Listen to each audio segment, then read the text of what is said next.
Genèse chapitre 18, verset 1, l'Éternel lui apparut parmi les chênes de Mamré, comme il était assis à l'entrée de sa tente. Pendant la chaleur du jour, il leva les yeux, regarda, et voici 3 hommes étaient debout près de lui. Quand il les vit, il courut au-devant d'eux, depuis l'entrée de sa tente, et se prosternant en terre. Il dit, Seigneur, si j'ai trouvé grâce à tes yeux, ne passe point, je te prie, loin de ton serviteur. Permets qu'on t'apporte un peu d'eau pour laver les pieds et reposer sous cette arbre. J'irai prendre un morceau de pain, vous fortifiez votre cœur, après quoi vous continuerez votre route, car c'est pour cela que vous passerez près de votre serviteur. Abraham alla promptement, verset 6, dans sa tente vers Sarah et dit, vite, 3 mesures de fleurs, farine pétrie et fait des gâteaux. Et Abraham courut à son troupeau, près un veau tendre et bon, et il donna un serviteur qui se hâta de l'apprêter. Il prit encore de la crème et du lait avec le veau qu'on avait apprêté, et il les mit devant eux. Il s'était lui-même à leur côté sous l'arbre et il mangeait. Voici le verset qui m'intéresse, qui est l'objet de mon homélie en ce soir. C'est verset 16. Ces hommes se levaient pour partir, ils regardaient du côté de Sodome. Abraham alla avec eux pour les accompagner. Alors l'Éternel dit, cacherai-je à Abraham ce que je vais faire? Abraham deviendra certainement une nation grande et puissante. En lui seront bénies toutes les nations de la terre. Car je l'ai choisi afin qu'il ordonne à ses fils et à sa maison après lui de garder la voie de l'Éternel en pratiquant la droiture et la justice, et qu'ainsi l'Éternel accomplisse en faveur d'Abraham les promesses qu'il lui a faites. Et l'Éternel dit, le cri contre Sodome et Gomorrhe s'est accru et les péchés est énorme. C'est pourquoi je vais descendre et je verrai s'ils ont agi entièrement selon le bruit venant jusqu'à moi. Et si cela n'est pas, je le saurai. Pour les 5 minutes que nous avons à passer, je vais simplement vous encourager avec ce titre, c'est mon temps de briller. Est-ce que quelqu'un peut répéter, c'est mon temps de briller? C'est mon temps de briller. Est-ce que tu peux le déclarer fortement, prophétiquement, c'est mon temps de briller? Ok, dans le verset précédent que je vous ai lu, Matthieu le chapitre 5, verset 16, qui m'intéressait, qui m'interpellait, il y a 2 vérités. Je vous ai parlé du pléonasme et de l'exagération. C'est le sermon de Jésus dans la ville de Galilée. C'est le sermon des béatitudes. Vous le connaissez tous, Matthieu 5, verset 16, lisez à la maison quand vous aurez le temps. Dans ce passage de la Bible, Jésus va faire un contraste en utilisant le sel pour dire à ses disciples que vous êtes le sel de la terre et aussi vous êtes la lumière de ce monde et que votre œuvre brille ainsi devant les hommes.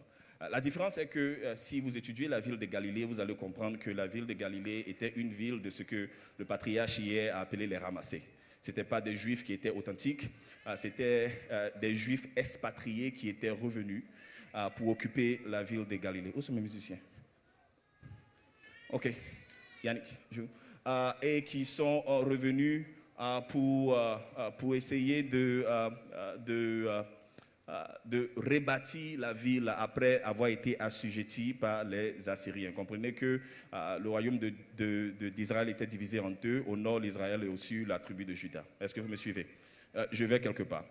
Et donc cette ville était remplie de personnes qui ne remplissaient pas les catégories de juifs atypiques. C'est-à-dire que si on les regardait à l'œil nu, on ne dirait pas que ce sont des personnes là qui doivent être utilisées pour faire la différence dans la ville de Galilée. Et c'est dans cette ville-là, qui est la moindre parmi les autres contrées, que Jésus va choisir 12 disciples. La plupart des miracles que Jésus va faire, il va le faire dans la contrée de Galilée. Il a marché sur l'eau en Galilée, il a changé l'eau en vin à Canaan qui est en Galilée. Donc Dieu va choisir des personnes qui sont atypiques, des personnes qui ne sont pas des convertis. Et il va dire à ces personnes-là, je vous ai ordonné, je vous ai sélectionné afin que vous soyez des personnes qui vont établir l'ordre. Le mot hébreu pour la lumière qui signifie ordre, c'est O-H-R. La première fois qu'on le voit, c'est dans Genèse le chapitre 1, verset 1. La Bible dit que au commencement, Dieu créa les cieux et la terre était en forme vide et l'esprit se mouvait au-dessus des eaux et Dieu dit que la lumière soit. Intéressant, c'est que la terre et la création et les cieux étaient créés dans le noir. Et ce n'est que dans ce chaos-là,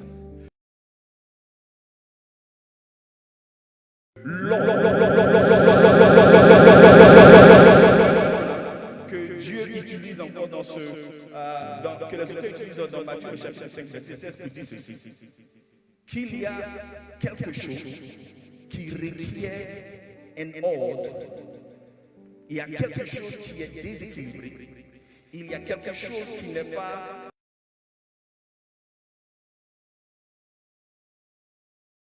Dans l'histoire que je vous ai lue, dans Genèse chapitre 18, Abraham s'est distingué de toutes les personnes par son cœur d'offrande. Et ce que je vais vous enseigner ce soir, c'est rapidement vous dire que l'offrande nous permet de changer d'un statut et qui nous donne accès à la révélation divine. L'offrande nous révèle, change notre statut, mais nous donne accès à la révélation divine. Voici ce que je vais vous dire. Pourquoi c'est important? Parce que la révélation de qui nous sommes et la révélation de ce que Dieu a pour nous change notre statut. Si demain, je venais dire à mon oncle, le bishop Manassé, que dans 2 jours, il sera un multimilliardaire, la révélation de ce que je lui ai dit, tu reçois ça. La révélation de ce que je lui ai dit, quand bien même sa situation actuelle ne ressemble pas à ce que j'ai dit, va automatiquement le faire changer de statut et se comporter en tant que milliardaire. Et donc c'est ce que l'offrande fait. L'offrande nous fait changer de statut. Comment je le sais? Dieu a décidé dans son cœur, dans Genèse chapitre 18, d'aller détruire Sodome et Gomorrhe. Et Dieu avait un débat entre lui et ses anges. Et Abraham, comme étant le mot anglais c'est a faithful giver, quelqu'un qui donne l'offrande tous les jours, un habitué d'offrande. Et comme ses habitudes, va venir, il va donner une offrande. Et après que Dieu ait mangé l'offrande, Dieu dit, cacherai-je à Abraham ce que je vais aller faire? Église, Dieu ne peut pas manger ton offrande et ne pas te donner une révélation qui va transformer ta vie. Le problème, c'est que beaucoup d'entre nous, quand il en vient aux offrandes, nous sommes des théologiens aguerris. Ne savons pas que l'offrande nous fait changer de statut et nous font accéder à des choses qui vont venir. Écoutez ce qu'Abraham va faire. Regardez, l'offrande, le statut d'Abraham, Abraham va négocier avec Dieu. Il dit à Dieu, tu vas détruire Sodome et Gomorrhe, mais il y a mon neveu qui y est. Son nom c'est Lot. Et voici la partie qui m'intéresse dans le chapitre. Abraham, étant un stratège, va négocier avec Dieu, pensant qu'il y aurait au moins 10 personnes dans la vie de Sodome et Gomorrhe qui allaient arrêter et déjouer le sort de Gomorrhe. Laissez-moi vous le démontrer. Abraham a commencé avec 50 jusqu'à l'arrivée à 10. C'était une stratégie. Parce qu'Abraham savait que à Sodome et Gomorrhe, vous devez me suivre. Parce que vous allez rater ce que je vais dire. Il y avait Lot, c'est 1.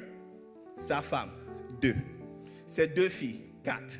Ces 2 filles étaient promues à 2 princes. Ça fait combien? 6. Les 2 fils avaient un père et une mère. 8. Un autre père et une mère, ça fait 10. Donc Abraham était sûr que Lot étant lumière, allait sûrement, mon oncle, se reproduire dans Sodome et convertir au moins 4 personnes dans sa famille élargie. Surprise, quand Abraham avait confiance et dit 10, les anges viennent et demandent où sont les 10. Ils trouvent Lot, ils trouvent sa femme, ils trouvent ses 2 filles, mais où sont les autres? Ce qui m'interpelle, les amis, et ce qui est intéressant, le péché de Sodome est monté au point où Dieu avait décidé de déjouer, de détruire cette ville. Mais la lumière de 10 personnes était suffisante pour arrêter cela. Je ne sais pas à qui je viens parler, mais je viens dire à quelqu'un prophétiquement. Ta lumière va arrêter les décrets dans ta famille. Ta lumière va arrêter les décrets dans ton pays. Ta lumière va arrêter les décrets dans ta ville. Ta lumière va arrêter tous les pronostics qui ont été prononcés contre toi. Est-ce que quelqu'un peut dire je suis une lumière? Oh, je ne vous entends pas. Est-ce que quelqu'un peut dire je suis une lumière? Est-ce que quelqu'un peut dire encore je suis une lumière? Genèse le chapitre 15, je m'arrête, après ça on va faire les offrandes. Genèse le chapitre 15, vous connaissez l'histoire. Le sel est censé arrêter la pourriture. Vous savez, le sel est censé arrêter la pourriture. Et donc nous savons que quand Dieu dit que nous sommes le sel, c'est que nous ne devons pas nous inquiéter des ténèbres qui sont à l'extérieur, parce que nous sommes le remède des ténèbres. Et je pense que c'est parce que le péché n'est pas monté à son comble que Dieu n'a pas encore activé ses lumières. Mais je viens prophétiser à quelqu'un à la fin de cette fête de tabernacle que assez c'est assez, tu es resté dans un état de non-avancement parce que les ténèbres ont régné pour longtemps. C'est le temps maintenant pour toi d'être la réponse aux ténèbres dans ta famille, aux ténèbres de ton quartier, aux ténèbres de tes finances, aux ténèbres de ton pays, parce que tu es une lumière. Est-ce que quelqu'un peut dire encore une fois, je suis une lumière? Est-ce que quelqu'un peut dire encore, je suis une lumière? Écoutez, Église, je veux m'arrêter là, mais je vais vous enseigner. L'offrande est une puissante arme pour nous donner l'accès à la révélation qui va changer notre statut.